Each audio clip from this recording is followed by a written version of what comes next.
Liverpool have this game away to Madrid, and I'm sure they're going to give it everything to try and turn that around. But let's just say they do come out the Champions League and Liverpool finish sixth or seventh. Is it time to say to Klopp, thank you very much? Or do you think he deserves a transfer window and to go again next year? It wouldn't be. I mean, Klopp's not the problem here. Mm, It's basically investment and rebuilding the squad. I think it's been said over and over again is that these players, he absolutely got the best out of them. He coached a lot of them, and they, like we just said, they chased Man City in the last few seasons all the way to the wire, all the way to the wire. They actually made each other better. They made City better because I had to compete with them. So Klopp's the guy to turn it around. I mean, if they got rid of Klopp, who are they going to bring in? Even if, whoever they bring in, the manager is not going to somehow re-energize the players that he's got right now, right? Henderson's not going to become 5 years younger. Instantly, Milner's not going to become 10 years younger. So they need investments in that midfield. It's said again and again and again. And it's a bit like Chelsea, as we're seeing at the moment. And I'll come to Chelsea in a minute. When the yeah. team ain't playing well, even your stars don't shine so brightly. And I think that's why we're seeing the likes of your Salahs, your Trents. Robertson wasn't too bad yesterday. He was probably one of the better ones. Are not performing. And these were the ones that were absolutely smashing it week in, week out. So, no, I think it'd be ludicrous to get rid of Klopp, as much as I don't want him at Liverpool, right? He's a rival. But Mm. he's not the problem. He's not the problem. Do you think he got the selection wrong there, VJ? Because there's an argument that why is Milner even starting? Why is Hendo even starting? Do you think looking at that and looking at the age of these players is, I'm not saying they can't push out 95 minutes because Silva does it at Chelsea and we see, other players around the league putting in performances. They can do it at that age. But do you think he's he's got these favorites obviously and he's favoritizing the Milners and Hendos when really he needs to maybe even bring in a couple of youngsters or try something different. Because I hear Liverpool fans online saying, why does he keep doing the same thing, especially in midfield, when it's clearly not working and these two can't control a game of football anymore? Well, I mean, that would probably be better coming from a Liverpool fan. But the way I see it Mm, is that clearly these guys have done it for him before, and maybe what he sees outside of the pitch, what we see is that they're the best that he's got. And okay, he plays that youngster in there as well, by I've forgotten Tacic. that. I don't know if I said Yeah, that wrong. yeah, this is his But he move. can't pin everything on the 18-year-old. So he has to bring a Henderson in. He has to bring a Milner in to share the load a little bit. And I think partly he's also sort of shouting at the owners, FSG, to say, hang on a minute, look, guys, I have to play these uh, players because that's all I've got. I haven't got anyone else to fill those spots. So I don't know. I mean, it might be better coming from a Liverpool fan, but I Mm. think there's two parts there. I think number one, he probably trusts them that they are the best that he's got, and number two, he's playing them because he wants to make a statement. Yeah, I'm showing you guys these stats here, guys. So anyone who didn't watch the game, just from a numbers point of view, Liverpool had 4 shots on target. Um, and you can see there, Palace had none on target. So it wasn't a case of Palace not producing or creating chances. It was just lack of finishing. They hit the bar in that. So, that one was close. They had 4 off target. And as I scroll down, if we go to big chances, you can see on the left there, Palace took the big chances with 3, but they missed all 3. They didn't hit the target as we know. Liverpool did hit the woodwork 3 times, and Palace once. And you can also see down the bottom here with the passes section, Liverpool outpassed by double Crystal Palace away. So there was control of the game from a possession point of view, but they just weren't getting through that Palace defense enough. And the midfield was just not creating enough. And that was the problem. Trent had a few moments where he put in a couple of good balls. You got 2 crosses that are 14 that were successful. That's not what we're used to seeing from Liverpool. Whereas Crystal Palace, 23 crosses and 5 successful, so more than double. So they had more width on the day. Liverpool had the success in dribbling. But again, there's not that much in it. They lost possession a lot of the time. They didn't win their duels. They tackled less. They intercepted less. So my question is, and I'll go to you, Ricky, on this one. Similar question is, if you're Jurgen Klopp and you're away to Palace, and you're in this situation where, your job's on the line, Champions League's on the line, do you go with Henderson and Milner, or do you go down this bench here and say, to hell with the big names and the guys that have done it for me in the past? I'm gonna switch it up, or do you think, as to VJ's point, it's kind of pretty much what he's got? What does he really do differently? Yeah, I would switch it up if it was me. Like, you need to give the other players a chance, and the priority is the Champions League, isn't it? They're not going to come back from that Real Madrid kind of No. deficit at the moment, but this is a great opportunity to test out all the other players, and this is a very freak season. You wouldn't see like to draw away to Crystal Palace. It's just very un-Liverpool like, but that's what it is. I think they just need to kind of give all the youngsters a chance. There's too much deadwood, I think, in the team. Like with Milner and Henderson, I think this is probably their last or second last season. I don't know if you guys agree, but Yeah, they just need a mass Yeah. overhaul of the team. Liverpool do. I do agree with VJ. I think if you were to get rid of Klopp, who else could you bring in to replace him? It's very difficult to replace someone like Klopp, Mm, and it's only a one-off season. This one, you can't get rid of him if they finish where they are. But I still think that Liverpool will come good. They will kind of. You can't write them off just yet. They're seventh, but they can definitely kind of close the gap on Spurs and Newcastle. Um, yeah, I think my worry with Liverpool lads is watching them live. They're so they're so they'll create a chance, and then it's tennis. The Mm. opposition team gets opportunities, and that wasn't Liverpool not long ago. So I think their biggest weakness, yes, the midfield's missing, but at the back, it's a bit of a mess. Trent's running up the pitch. No one's really. Hendo will try and cover up, but it's all a bit hopeful football, and they're just trying to get a moment of magic out of some of their front players and get the right through ball in. But one thing I will say with Nunez is he's missed a lot of his opportunities, and if he'd scored half of them, then Liverpool would have a lot more points. So because Nunez has been wasteful, they have suffered more than Nunes on form puts those away, and Liverpool are 6, 7 points higher up the table. So they have been unlucky. They have been unlucky with Nunes not finishing his chances. They have had injuries left and right with Diaz, with Jota, and obviously Van Dijk. Alisson's kept them in it a lot of the time as well. He's covered up a lot of those cracks with worldies. So I think we're seeing Liverpool being exposed now. But I do question Klopp's selection.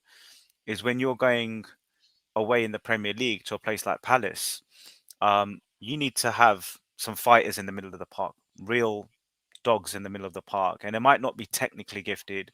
They might not be, they're not gonna, stick in that through ball, you know, and create a chance in that sense. But they'll give you 110% with the interceptions, with the blocks, with the tackles, and then you leave it up to the front men, the Salahs, the Gapcos, and the quality they've got up front to then do the business. And I feel like Klopp got that midfield wrong personally. I thought that lineup in midfield he got it wrong. He should have started either Milner or Hendo, but he should have put some more legs in there because they didn't have bite and they didn't have anyone in the middle of the park running their legs out non-stop trying to stop Palace, and Palace kept winning the ball back in transition and then creating opportunities. And Liverpool weren't winning the ball back in transition enough. So for me, I thought Klopp got the midfield selection wrong. But as to the points you've made here, guys, on the bench, there isn't amazing quality. But I would have put more legs in the midfield. Let's have a look at their fixtures, lads, before we close off on Liverpool. So you've got Wolves, Yeah. then you've got United. How you guys looking at this? It's looking quite daunting, man. Just looking at a few of those. Yeah. Yeah. I mean, by the way, Zaha was missing with Palace, right? If he'd been Yeah, there, could have been a different story. 100%. Um, but yeah, I mean, looking at these fixtures, I mean, Wolves have been the better side. Um, when they played them in the FA Cup, didn't they, over those 2 legs, and probably should have deserved to have gone through, actually. So I don't think that's going to be a pushover, although they beat them in the reverse fixture, didn't they, a few weeks back. But Bournemouth, yeah, okay. They managed to get one back against a pretty decent City side. So, they're capable of a goal or two, haven't they? And given that Liverpool aren't banging in goals, like they used to, that's could be a potential banana skin. Fulham, similar. They're flying, aren't they, at the moment? No one expected them to be where they are. United are, well, they're just on cloud 9, aren't they? So I think going there is going to be tough. Real Madrid, that's just a formality, isn't it? There's nothing in that game, surely. I mean, 5-2. It should have been more for Real, shouldn't it? So that's a done dusted one. Although it was quite funny, really, because in the first 14 minutes they thought they'd won the game. Yeah. Thought they'd won the whole cup, actually. Alisson did what he did there. Yeah, exactly. It was quite funny, actually, on the back of Tebow's as well. And then the big one, Man City versus Liverpool. All the Liverpool are back tweets were coming out. We're back in the Champions League, as in we're back properly now. And half time it was 2-2, and I'm thinking, what's going on delete, here, man? delete. Yeah, exactly. Unsend, and then turn your phone off. And then full time was just a joke, wasn't it? 5-2, mate. That was just taking the piss. Oh, it was. It got a bit funny in the end. It was just how many, wasn't it? They just weren't coming back from torture, it. Man. Yeah, but the weird thing was, when Liverpool played Newcastle the week before, and they had Pope got sent off. Yeah. He got sent off quite early in the game, and they had started like the Madrid game, right? They were 2 up quite early, but even when they were down to 10 men, Newcastle, they had the better chances. Yeah. And 11v11, that could have been a whole different outcome. And I think they had a false sense of security going into that Madrid game. Anyway, that's a different story. They need the real Pope right now, Liverpool. Do you know what I mean? That's what they need. Yeah, well, the thing is, like with that game, when what's his name, Pope got sent off, I think it was 27 minutes or something like that. It's quite early, like you said.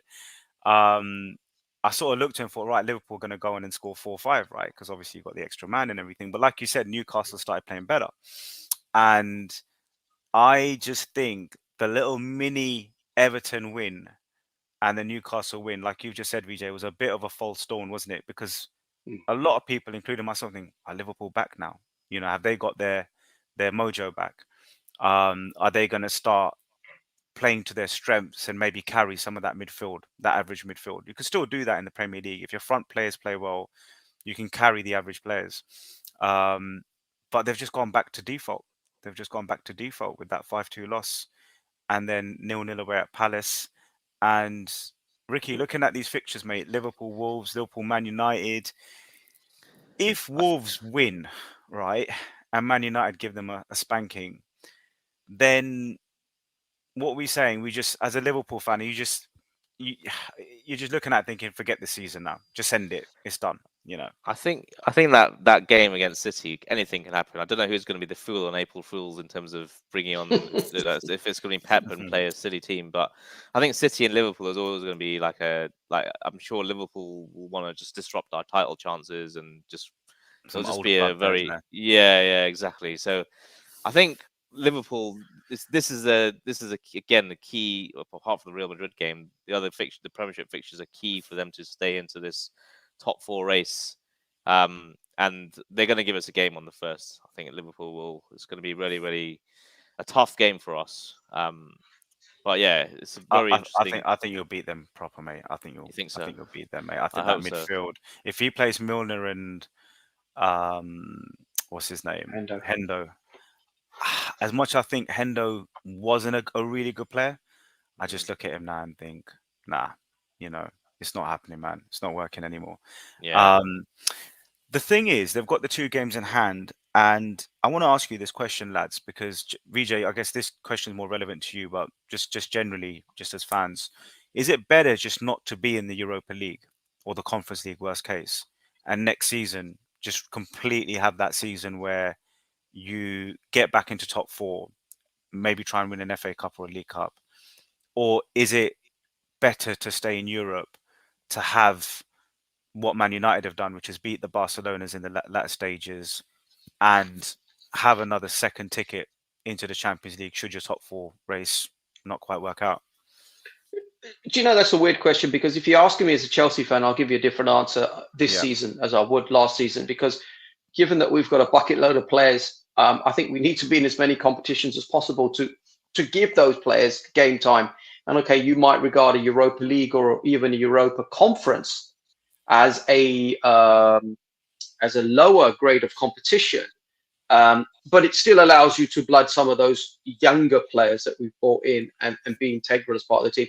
I think if you're only in domestic competitions or the Premier League, then it becomes difficult. Like Chelsea are only in the Premier League right now. It's difficult to keep everybody happy. That's why we've seen so good point. many changes every game. However, for Liverpool, it may well be the right thing to do is to kind of put this season to one side, write it off, finish ninth or 10th outside of European places, and go and rebuild again, and go for, the league and domestic cups, as as Arsenal are Mm. doing it this season. You just look at teams like Brentford and Brighton up there as well. It's just really like Fulham as well. It's a really strange season, isn't it? And I think, But they're only there because Chelsea and Liverpool are failing, right? I mean, yeah, Liverpool would have, in a I say normal, nothing's normal nowadays. What is normal? But Liverpool not long ago would have been in that top four, top five, and Chelsea would have been in that top four, right? And these guys would have been ninth, 10th. Fulham, they're there at an expense of the lack of points that Chelsea and Liverpool have won. So I look at them and I think they're doing really well. Don't get me wrong. To have 39 points, Fulham are staying up. Obviously, they're all staying up. Anyone on that first slide is staying up. But I think it's a false league table in the sense that those two clubs, Chelsea and Liverpool, should be easily sort of 45 points, 50 points, and the other teams would have dropped points at Chelsea at home or away and Liverpool home and away, but they've actually beat Chelsea, the Brentfords, the Fulhams, the Brightons. So it's a really strange season, man. It's a really strange season, but yeah, credit they're still doing the business. Um, but this whole thing about Europa League, so my view on it is this, guys, and I'll kind of give you an alternative view: is not being in the Champions League. The next best thing is the Europa League. Obviously, it's a ticket to the Champions League if you don't finish fourth, so that's great. There's no fan that doesn't want to go on a European tour away with his mates and enjoy the Barcelonas or the whatever big games you play in the latter stages. There is a bit of money which Liverpool could do with right now, right? From that point of view. And as to VJ's point, you do get to trial outside the Premier League, a very intense Premier League. You get to trial players to develop them in lesser games and see how they adapt in different formation systems, partner them with different players at the back, and do all that lovely experimentation stuff. So, my argument would be that whilst the season for Liverpool without Europa League or Conference League would save them embarrassment, because I think there is a bit of embarrassment, and I think fans don't want to be in the Europa League. It's a secondary competition. It's like it's just it's sloppy seconds, man. No one wants it. Everyone wants to be in the Champions League, especially clubs like Liverpool and Chelsea, who are known to be the cream of the Champions League. They've both won it in the last 5 years. To be in the Europa League, it's almost like an insult to them. But but once you get past that stage, and you get past that stage of okay, we're not in the Champions League, we're in the Europa League. Yes, Thursday nights is awful. Yes, playing on Sunday is awful. No footballer likes it. No fan likes the Thursday nights, Sunday nights, and all the crap that comes with that, the embarrassment. But going back to just the whole reset and the whole mechanism of Potter having an extra midweek game in Europe to find out what certain players can do in a lesser game, in a lesser environment. Choose if Potter had the Europa League now, it'd be better for him than the Champions League because that's what he actually needs. He needs extra games. He needs a Thursday game to get it right to come back to the Premier League. And I think, yes, Klopp's not new to the Premier League and he's not new to Liverpool, so he knows what he wants. He knows exactly what kind of system he wants to play everything.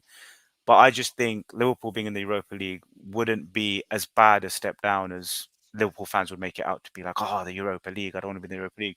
And I'd say the same to Chelsea as well, because you will get to blood a few more players that will then, in the long run, maybe save you signing a replacement player because you've now unearthed a gem or you've given a player a bit more game time than you otherwise would have in the Premier League. The Premier League is not a place to experiment.